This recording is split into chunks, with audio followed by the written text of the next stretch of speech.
इस्लाम में जेको जिहाद वारो कॉन्सेप्ट आ, जेको जिहाद वारी सूरत आ, इहा इंसाननि जे फ़ाइदे जे लाइ आ। इहो काफ़िरनि दुनिया में मशहूर कयो आहे त जेको मुस्लमान तलवार खणे थो, हथियार खणे थो, इहो दहशतगर्द आहे, दुनिया जे लाइ ख़तरनाक आहे। हालांकि ईअं न आहे।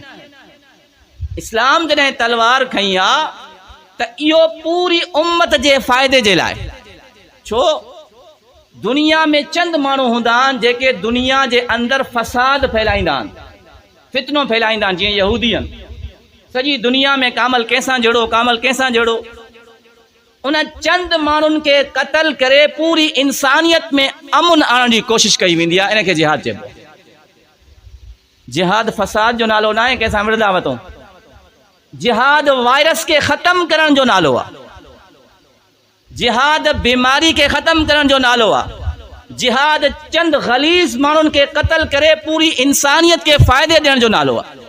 चंद ग़लीज़ माण्हुनि खे ख़त्म कयो ताकि पूरी दुनिया जे अंदरि अमन अचे। इहो बि पूरी उम्मत जे लाइ फ़ाइदो आहे। चंद फ़सादी माण्हू जेकॾहिं हिन इलाइक़े में चंद चोर हुजनि, सॼो इलाइक़ो परेशान थींदो।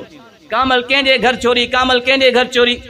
जेकॾहिं टिनिनि चोरनि जा हथ कटिया वञनि, सॼो इलाइक़ो सुकून में अची वेंदो न। उनखे को चवंदो तव्हां हिन सां ज़ुल्म कयो आहे, हथ कटिया आहिनि।